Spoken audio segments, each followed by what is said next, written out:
Hello, this is Tamara Evans, Digital Services Librarian at the Kings County Library. Today, I'm going to show you how to set up and use the OverDrive app to access ebooks and audiobooks for free using your Kings County Library card. Before we get started, you want to make sure you have your Kings County Library card as well as know your 4-digit personal identification number or PIN number.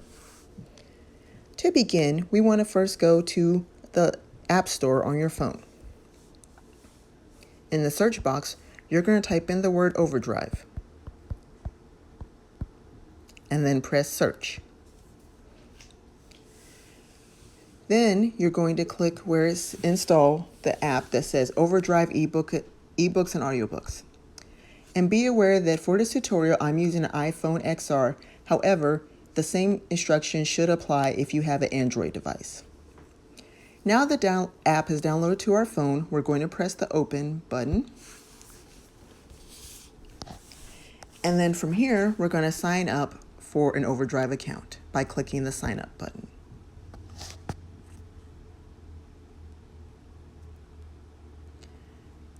From here, we're going to press the red button that says sign up using library card. And we're going to type in the Kings County Library for library name.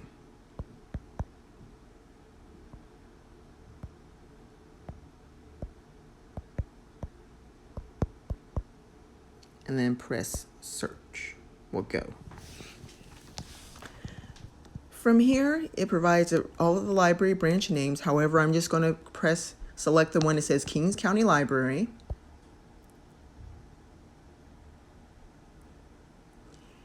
And then here is where I'm going to type in my library card number.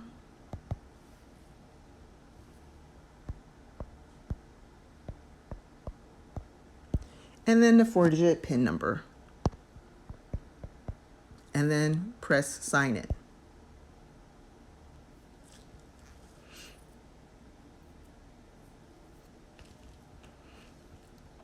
We'll be able to tell that we were able to successfully log in because this screen will come up where it says add a title and then it'll show the Kings County Library. If you look at the menu in the top left corner of the screen, press on that. It'll show our libraries being the Kings County Library. It'll show a bookshelf, which is here. Account, where we can manage our account or sign out. Settings. Files,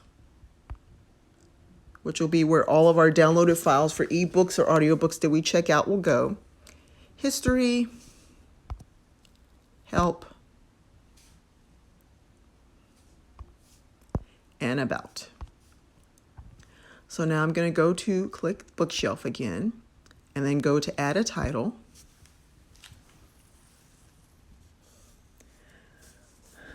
So from here, it shows a variety of titles that are available. And as you can see, there's an option to search for an author or title. We can click on these books here, which will have us sign out. We'll have to log back into our account rather.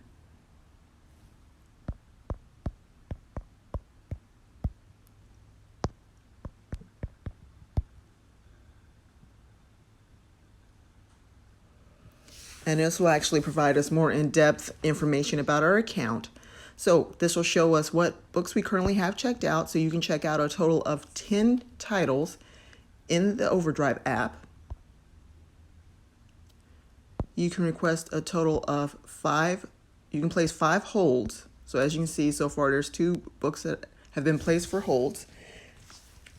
And when you place a hold, it'll show the date that you placed the hold, as well as your place in line for that particular copy of a book. And so just like regular library books, there's one title per person at a time. So if there was a title you saw that wasn't available, you could always place a hold on it so that once it becomes available, it can automatically be checked out to you. There's a wish list option. So you could add a wish list. You can request a title that we may not have access to. If you rated a book, it would show here. You can recommend up to 100 titles for the library to purchase and add to their OverDrive account. This shows their checkout history. And then lastly, settings, which covers your lending periods. By default, your lending period for ebooks and audiobooks are both 3 weeks or 21 days. You can't edit that to be a week of checkout, which would be 7 days, or 14 days, which would be 2 weeks.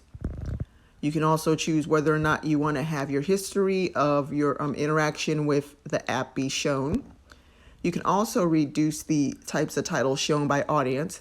Right now, by default, it's set for all audiences. However, if you signed up the OverDrive account for a child or a teenager, you can specify to have only juvenile or young adult titles shown. If you're someone who prefers more adult romances, you can click where it says mature adult.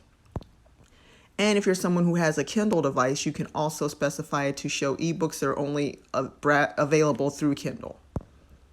For display options, you can check for high contrast or use a dyslexic font.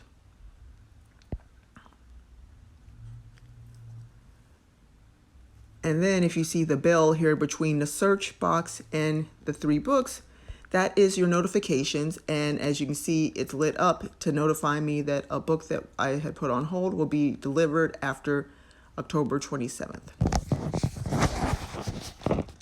Next, I'm going to talk about the 3 lines next to the right of the book. So we're going to press that. If this menu that will appear is referring to your your account, which we just talked about earlier. Subjects, where you can actually go deeper into different genres. So for example, if we click fiction, browse subjects, this will actually show subsets of all of the fiction books that are available in the Kings County OverDrive collection. Same for juvenile fiction, nonfiction. So that's a great way to kind of narrow down your focus. Also, we can look for collections. For ebooks and audiobooks, there's the collections of available now, new ebooks, new kid books, new teen books, the most popular books, and then just try something different. You can also focus specifically on Kindle books. And then we also, so let me just show you that. As you can see, if a title's not available, it will say on hold, but if it's available, it will be blue there. And then the kids and teens page.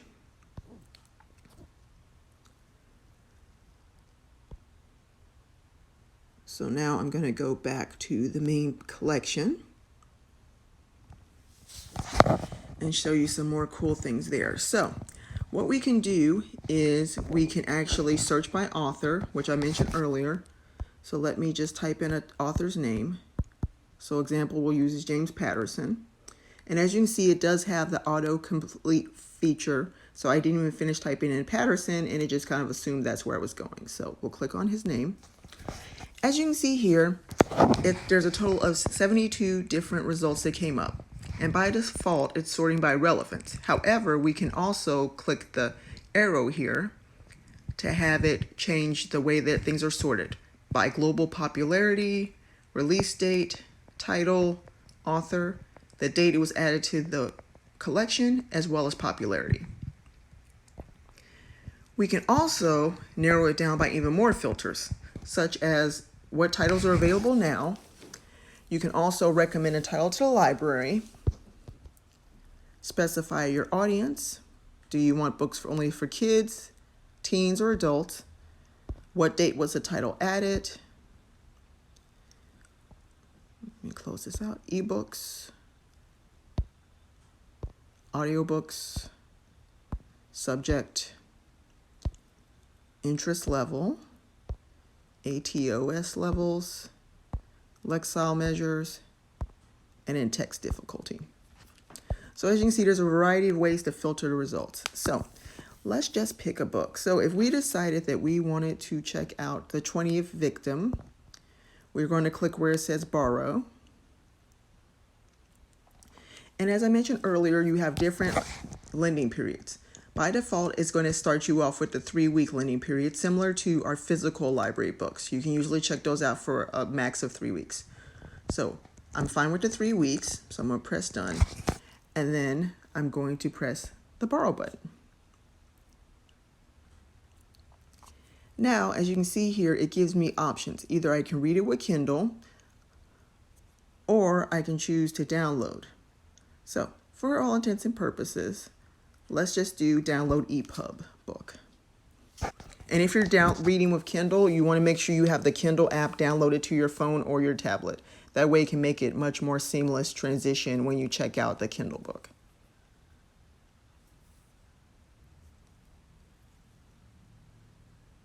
Okay, so I pressed EPUB.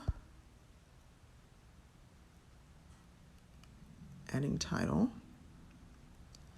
Okay, and now I'm going to exit out and then go to files. And so now, as you can see, 1 of 1 downloaded.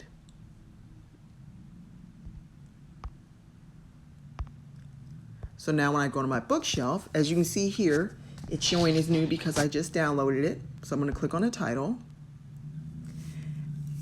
And so if you look down in the bottom left, it shows 1 of 397, which is 397 pages.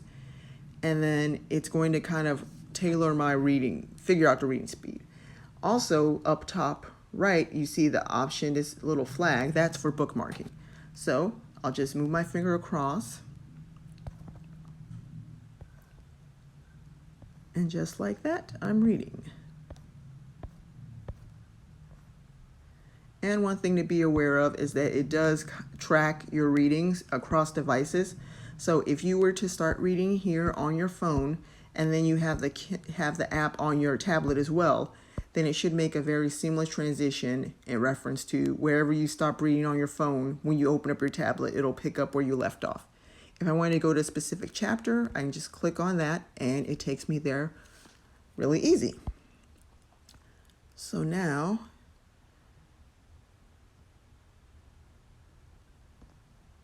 as you can see, you can also change brightness and lighting. And you can change the way that the things are displayed. So columns, text alignment, line spacing, margins, default layout, animation. It's a variety of information provided. And then this just shows the main things. So now I'm going to go back to bookshelf. And then back to the library.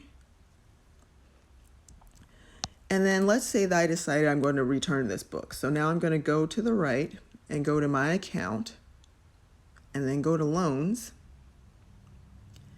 And then I said, I think I'm going to return this. By default, the books that you check out, your ebooks and audiobooks, will automatically return themselves back, so you don't necessarily have to worry about any overdue fees or anything like that, since they automatically get returned back at the due date. However, if you want to return a book or ebook or audiobook early, you can just go to your loans and then press the return button. And then it'll ask the question of if you're sure you want to return this title, and I'm going to say yes.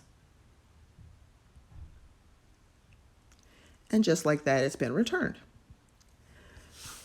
When you're done using OverDrive, you want to make sure that you log out of your account.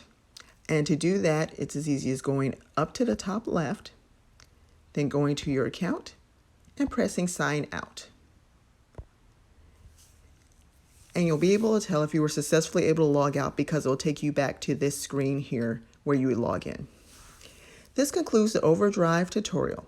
Please check our Facebook and YouTube channels for more instructional tutorial videos like this, and I hope you have a great day.